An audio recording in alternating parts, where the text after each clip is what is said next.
Dr. Marcus Whitfield had built his reputation over 30 years of surgical excellence, and in all that time, he had never seen anything like what had just happened in Trauma Bay 3. The patient, a young soldier named Corporal Danny Reyes, had arrived by medevac with a penetrating chest wound so severe that 2 other surgeons had already stepped back, silently conceding the case was unsurvivable. The bleeding was catastrophic, the kind that turned confident hands hesitant and steady voices thin. Machines screamed warnings nobody needed to hear twice. And then, from the back of the room, a first-year surgical resident named Dr. Elena Cruz stepped forward and said 4 words that would change everything: "I can save him." Nobody in that room knew Elena's history.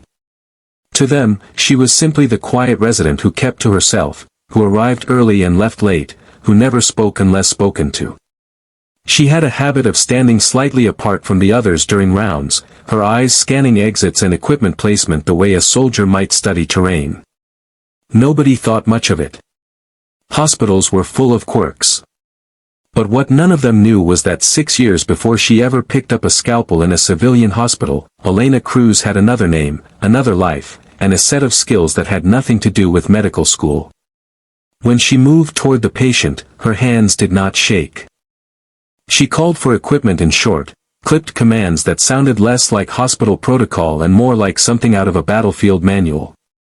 She packed the wound with movements so precise, so economical, that the attending nurse standing beside her would later say it looked like watching a machine work rather than a human being. Blood loss slowed. Vitals stabilized. And within 11 minutes, Corporal Reyes, who by every reasonable expectation should have died on that table, was breathing steadily enough to be wheeled toward the operating room for definitive surgery. Dr. Whitfield had watched the entire sequence from the doorway, arms crossed, saying nothing until the patient was safely out of the trauma bay. Only then did he step forward, his expression somewhere between disbelief and suspicion. "That technique," he said, his voice low enough that only Elena could hear it. "The wound packing sequence. The pressure point rotation. That is not standard trauma protocol. That is not anything I have ever seen taught in any residency program in this country." "Who taught you that?" For a long moment, Elena said nothing. Her eyes flickered toward the hallway where Reyes had just been wheeled away, toward the young soldier whose life she had just pulled back from the edge of nothing. She thought about the years she had spent burying that part of herself, the promises she had made, the classified briefings she was never supposed to acknowledge existed.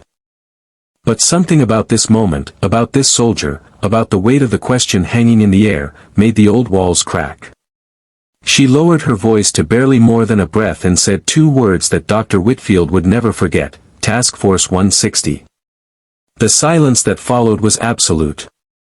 Whitfield had spent time around military medicine before, had treated veterans, had read enough declassified material to recognize the name of one of the most secretive special operations aviation units in the world, a unit whose medics were trained not merely to stabilize the wounded but to keep soldiers alive in the most impossible conditions imaginable, often under fire, often with nothing but their hands and their training standing between life and death.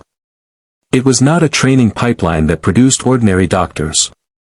It produced people who did not panic, who did not hesitate, who treated catastrophic trauma the way most people treated a paper cut. Elena exhaled slowly, feeling the weight of the secret finally loosening its grip after years of silence. She explained, carefully and quietly, that before medical school, before the white coat and the hospital badge, she had served for 4 years as a flight medic attached to a special operations aviation regiment, the kind of unit whose missions were rarely spoken of and even more rarely explained. She had flown into places most people would never hear about, had treated wounds under conditions no textbook could prepare a person for, had learned techniques passed down not through lecture halls but through blood, urgency, and necessity. When her service ended, she carried that training with her into civilian medicine, hoping it would never be needed in a hospital hallway. But today, it had been. Whitfield studied her for a long moment, the skepticism in his eyes slowly giving way to something closer to respect. In 3 decades of practicing medicine, he had trained hundreds of residents, had seen brilliance and had seen mediocrity, but he had never seen composure like what he had just witnessed. He asked her, quietly, why she had never mentioned any of this before, why she had let herself be underestimated by colleagues who saw her as simply another quiet resident trying to find her footing. Elena's answer was simple. She did not want special treatment. She did not want to be defined by a past most people could not understand. She wanted to be a doctor first, and everything else could remain in the shadows where it belonged. But something had shifted in that trauma bay, and both of them knew it.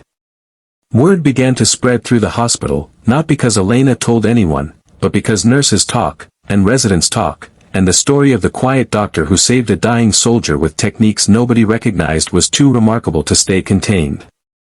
Within days, she found herself the subject of hushed conversations in break rooms, admired glances in hallways, and one particularly memorable moment when a group of senior surgeons quietly asked if she would be willing to help redesign a portion of the trauma response training curriculum. Corporal Reyes woke up 3 days later in the ICU, disoriented but alive, surrounded by machines and the quiet hum of recovery. When he learned who had saved him, when he learned the words Elena had whispered to Dr. Whitfield, he asked to see her. Their meeting was brief but powerful. He held her hand, thanked her in a voice still rough from the ventilator, and told her that whatever unit had trained her, whatever they had built into her hands and her instincts, it had given him a second chance at life he never expected to get. Elena, for the first time in years, allowed herself to feel proud of the path that had brought her there. In the weeks that followed, Elena Cruz did not become a different person. She still arrived early, still kept mostly to herself, still preferred quiet competence over public recognition. But something had changed in how the hospital saw her, and more importantly, in how she saw herself. She had spent so long trying to separate her past from her present, believing the two could never coexist inside the same white coat. But standing in that trauma bay, saving a life with skills forged in a world most people would never understand, she realized her past was not something to hide.